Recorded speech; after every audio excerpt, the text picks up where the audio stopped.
नमस्ते साथीहरू, म प्रकाश तपाईहरुलाई एडी एजुकेसन क्लासमा हार्दिक स्वागत गर्न चाहन्छु। आजको डिस्कसनको सुरुवात गरौँ। आजको यस डिस्कसनमा हामी इलेक्ट्रिकल वायरिङको प्रकार जस्तै लिड सिटेड वायरिङ र कन्ड्युट वायरिङको बारेमा पढ्न गइरहेका छौँ। यदि तपाईले मेरो पहिलाको भिडियो जसमा कि मैले cleat wiring, casing and capping wiring, batten wiring र इलेक्ट्रिकल वायरिङको बारेमा डिस्कस गरेको छु, जुन कि तपाईले मिस गर्नु भएको छ भने कृपया मेरो त्यो भिडियोलाई हेर्नु होला। र त आजको भिडियोमा हामी lead sheathed wiring, conduit wiring, surface conduit wiring, concealed conduit वायरिङको बारेमा हेर्न गइरहेका छौँ। Lead sheathed wiring. Lead sheathed wiring भनेको के हो त?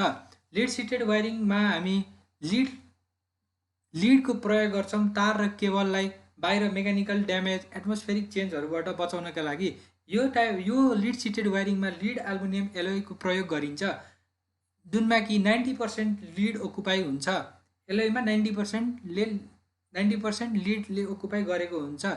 यो टाइपको वायरिङले तपाईलाई मेकानिकली ड्यामेज हुनबाट तारलाई बचाउँछ भने तारलाई मोइस्चरहरुबाट पनि बचाउँछ, तारलाई एटमोस्फियरमा भएको सर्टेन चेन्जेसहरुबाट पनि तारलाई बचाउने काम गर्छ यो वायरिङ सिस्टममा। यो वायरिङ सिस्टम प्रायः जस्तो अन्डरग्राउन्ड केबलको लागि युज गरिन्छ। यो फोटोमा मैले साथीहरु एउटा अन्डरग्राउन्ड केबलको मैले पिक्चर राख्दिएको छु, जसमा कि कन्डक्टर युज गरेको छ। कन्डक्टरलाई हामीले पेपरले इन्सुलेट गरेका छौं। त्यस्तै लिड सिटको बाहिरबाट त्यो वायरलाई, कन्डक्टरलाई प्रोटेक्ट गर्न लिड सिट युज गरेका छौं। यसमा बेडिङ, आर्मरिङ, सर्भिङहरु पनि युज गरेको छ। यो बेडिङ, आर्मरिङ, सेभिङहरुको बारेमा म डिटेलमा आगामी भिडियोमा तपाईहरुलाई म बताउने छु। एनईए को लागि यो पनि एकदमै धेरै इम्पोर्टेन्ट हो साथीहरु। Advantages and disadvantages of lead sheathed wiring तर्फ लागौँ। अब एडभान्टेजेस, लिड सिटेडको एडभान्टेजेस के हो त? यो चाहिँ तपाईको कन्ड्युट वायरिङ सिस्टम भन्दा सस्तो हुन्छ। कन्ड्युट वायरिङ सिस्टमको बारेमा हामी नेक्स्ट स्लाइडमा हेर्न गइरहेका छौं। लिड सिटेड वायरिङले हामीहरूलाई लिकेज करेन्टहरुबाट पनि बचाउने गर्छ।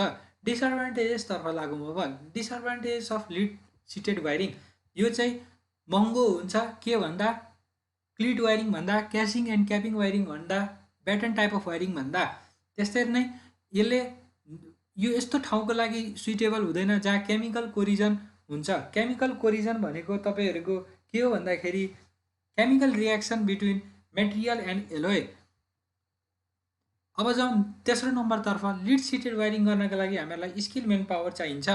हामीहरू क्लिट वायरिङमा चाहिँ नर्मल मान्छेहरूले पनि अब क्लिटलाई युज गरेर वायरिङ गर्न सकिन्थ्यो भने यसमा चाहिँ हामीहरूलाई स्किल मेन पावर नै चाहिन्छ। कृपया तपाईलाई क्लिट वायरिङको बारेमा थाहा छैन भने मैले अघि नै भने जस्तो पार्ट 1 को भिडियो नछुटाउनु होला। अब जाउँ हामी कन्ड्युट वायरिङ तर्फ। कन्ड्युट वायरिङ भनेको आजको डेटमा सबभन्दा बेस्ट सिस्टम अफ वायरिङ हो। कन्ड्युट वायरिङ सिस्टममा हामी कन्ड्युटको प्रयोग गरेका हुन्छौँ।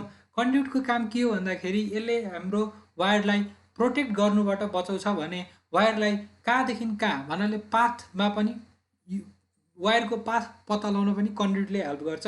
कुन ठाउँदेखि कुन ठाउँसम्म वायरलाई पुर्याउनु पर्ने त्यो बाटो पनि कन्ड्युटले देखाउँछ। अब टाइप्स अफ कन्ड्युट वायरिङ के हो त? सर्फेस कन्ड्युट वायरिङ र कन्साइल्ड conduit wiring. Surface conduit wiring र कन्साइल्ड कन्ड्युट वायरिङ। अब यो सर्फेस र कन्साइल्ड कन्ड्युट वायरिङको बारेमा हामी नेक्स्ट स्लाइडमा हेर्न गइरहेका छौँ। अहिलेलाई चाहिँ हामी कन्ड्युटको टाइप्सहरुको बारेमा हेरौँ। कन्ड्युटको टाइप भनेको दुई प्रकारको हुन्छ।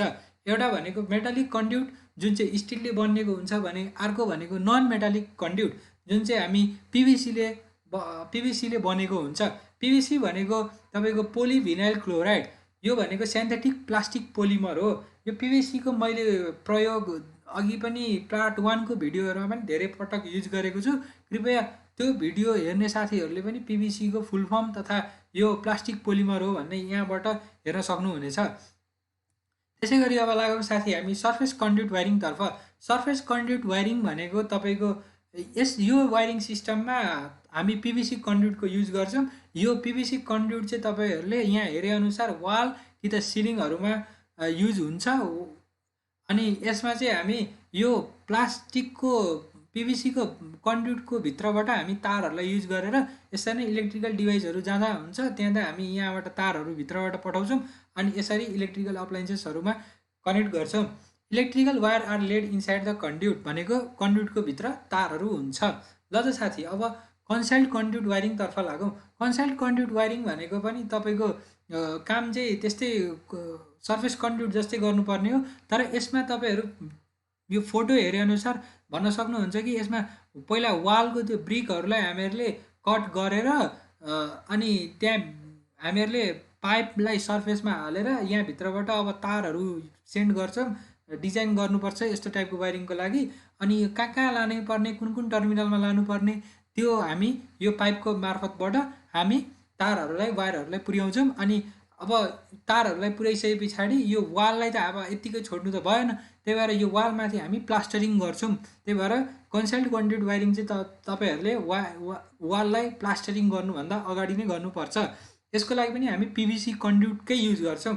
पिभिसी कन्ड्युटले के गर्छ भन्दाखेरि तारहरूलाई प्रोटेक्ट गर्नमा मद्दत गर्छ भने यसले हामीहरूलाई तारको पाथ फलो गर्नमा पनि मद्दत गर्छ।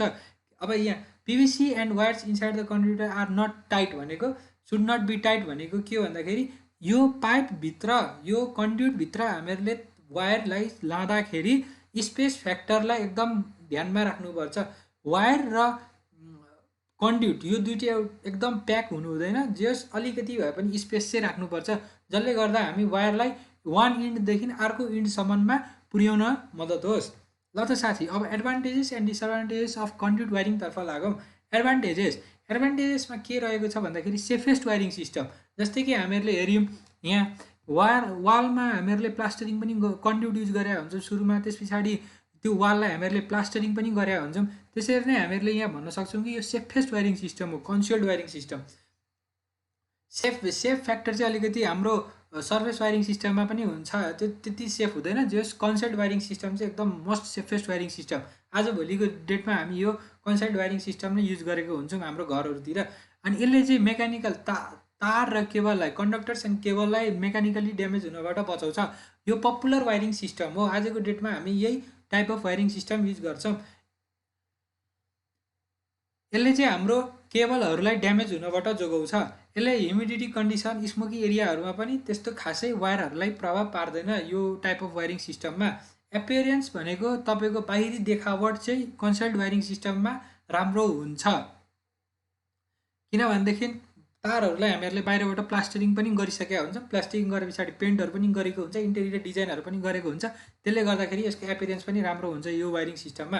अब डिसएडभान्टेजेस, यसको पनि केही डिसएडभान्टेजहरू छन् साथीहरू, त्यसको बारेमा हेरौँ। यो भनेको एकदम एक्सपेन्सिभ, सबभन्दा महँगो वायरिङ सिस्टम हो।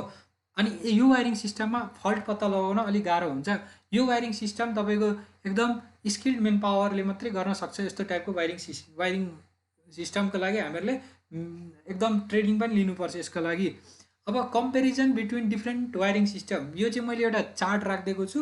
यो चार्टबाट तपाईँहरूले cleat wiring, casing capping wiring, batten wiring, conduit वायरिङहरूको बारेमा डिफ्रेन्स बिट्विन आफै लेख्नुहोस् होला। यदि प्रब्लम भएमा मलाई कमेन्ट बक्समा कमेन्ट पनि गरिदिनुहोस् होला। क्लिट वायरिङ, क्यासिङ क्यापिङ र बेटेन वायरिङको बारेमा मैले पार्ट 1मा एउटा भिडियो बनाइसकेको छु। अब क्वेसनहरू हेरौँ साथीहरू। एनईएले अब इलेक्ट्रिकल वायरिङ र टाइप्स अफ इलेक्ट्रिकलको वायरिङको बारेमा कस्तो कस्तो प्रकारको क्वेसनहरू सोध्ने गरेको छ त। 1 नम्बरमा रहेको छ इलेक्ट्रिकल वायरिङ भनेको के हो, what is electrical wiring, mention its types with advantages and disadvantages. यसको प्रकार लेख्नुहोस्, त्यसको एडभान्टेज र डिसएडभान्टेजेसको साथमा। जुन कि मलाई लाग्छ तपाईँले मेरो यदि स्लाइड पार्ट 1 र पार्ट 2 को भिडियो हेर्नुभएको छ भने 1 नम्बर क्वेसन तपाईँ गर्न सक्नुहुन्छ। Comparison between different types of electrical wiring. अब डिफ्रेन्ट टाइप्स अफ इलेक्ट्रिकल वायरिङको डिफ्रेन्स बिट्विन लेख्नुहोस्। जस्तै कि सोध्ला difference between cleat wiring and conduit wiring, difference between cleat wiring and casing capping wiring, difference between surface conduit wiring and concealed conduit wiring. यसरी हामीहरूलाई साथी एनईएले question सोध्न सक्छ 5 मार्क्सको ग्रुपमा। त्यही भएर तपाईँले कृपया पार्ट 1 को भिडियो मिस गर्नु भएको छ भने त्यो पनि हेर्नुहोस् होला। अब मैले चाहिँ रिसर्च गर्दा के पनि पाएको छु भनेदेखि मेथड्स अफ इलेक्ट्रिकल वायरिङ पनि कता कता सोधिन्छ। यो हाम्रो सिलेबसमा चाहिँ राखेको छैन, तर पनि छोटकरीमा यो पनि हेरेर जानुहोस् होला, किनकि कतिपय एमसिक्यू क्वेसन र लङ क्वेसनमा यो मेथड्स अफ इलेक्ट्रिकल वायरिङ पनि सोध्ने गरिन्छ। अब मेथड्स अफ इलेक्ट्रिकल वायरिङको बारेमा मैले छोटकरीमा तपाईँहरूलाई भन्न गइरहेको छु। यो इलेक्ट्रिकल वायरिङको मेथड्स र टाइपमा कृपया साथीहरू नझुक्किने होला। टाइप्स भनेको तपाईँको इलेक्ट्रिकल वायरिङको प्रकार हो भनेदेखि मेथड्स भनेको तपाईँको इलेक्ट्रिकल वायरिङ गर्ने तरिकाहरू हो। अब मेथड्स अफ इलेक्ट्रिकल वायरिङ दुई प्रकारको तरिकाहरू छ इलेक्ट्रिकल वायरिङ गर्ने। एउटा पहिलोमा रहेको छ joint box or T or jointing system भने दोस्रोमा रहेको छ loop in or looping system. अब हामी joint box or T or jointing सिस्टमको बारेमा यो स्लाइडमा हेर्न गइरहेका छौँ। यो सिस्टम चाहिँ तपाईँको टेम्पोररी इन्स्टलेसनको लागि युज हुन्छ। टेम्पोररी कामको लागि जोइन्ट बक्स सिस्टम युज हुन्थ्यो। यसमा चाहिँ तारहरूको एकदम युज कम्ती हुन्छ। यसमा हामी एप्लायन्सेसहरूलाई जोइन्टको मद्दतले एकअर्कामा कनेक्ट गर्ने काम गर्छु भनेदेखि जोइन्ट चाहिँ तपाईँको जोइन्ट बक्सभित्र बनिएको हुन्छ। यो कालो यो तीनटा डट भनेको तपाईँको जोइन्ट बक्स हो। यो भनेको यो स्क्वायर भनेको त्यसलाई जोइन्ट बक्स भन्छ। यसरी नै हामीहरूलाई वायरहरूलाई एप्लायन्सेसहरूसँग यसरी हामीहरूले कनेक्ट गरेको छौँ। यो तपाईँले यो भिडियोबाट साथै यो पिक्चरबाट राम्रोसँग बुझ्नुभयो होला भन्ने म आशा राख्दछु। यदि बुझ्नु भएन भने कृपया कमेन्ट गर्नु होला। म आगामी भिडियोमा पनि यसको बारेमा यदि बुझ्नु भएको छैन भने कतिपय साथीले म बताइदिन्छु। साथै अब जाउँ लुप इन अर लुपिङ सिस्टमको बारेमा। लुपिङ अर लुपिङ सिस्टममा चाहिँ हामी तारको धेरै प्रयोग हुन्छ। यो चाहिँ आजभोलिको डेटमा यो एकदम युनिभर्सली युज सिस्टम हो। आजभोलिको डेटमा टी सिस्टम भन्दा लुपिङ सिस्टमको धेरै युज गरिन्छ। यसमा हामीहरूलाई जोइन्ट बक्स चाहिँदैन, no use of joint box.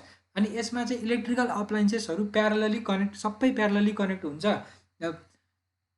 ल साथी अब हामी यो फन्डामेन्टल्स इलेक्ट्रिसियन लेभलको फन्डामेन्टल्सको टाइप्स अफ इलेक्ट्रिकल वायरिङ यति दुईवटा भिडियोमा हामीहरूले सकेको छौँ।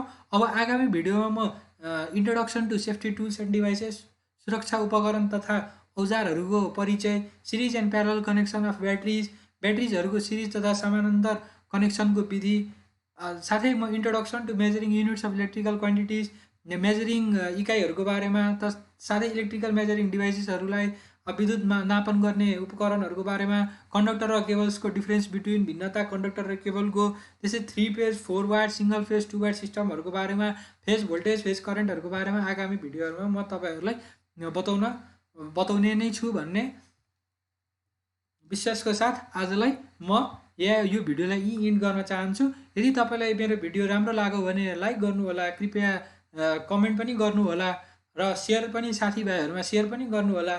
साथै यदि केही नराम्रो लागेमा या चित्त नबुझेमा डिसलाइक पनि गरिदिनु होला र डिसलाइक गर्ने साथीहरूले पनि कमेन्ट चाहिँ गरिदिनु होला, किनभने म आगामी भिडियोमा अलिक योभन्दा पनि राम्रो तरिकाले भिडियोहरू बनाएर हजुरहरूको सामु प्रस्तुत गर्नेछु। साथै सब्सक्राइब यस्तै टाइपको भिडियोहरू एनिएको लागि साथै अरू कन्टेन्टहरू लिएर पनि म आउँछु।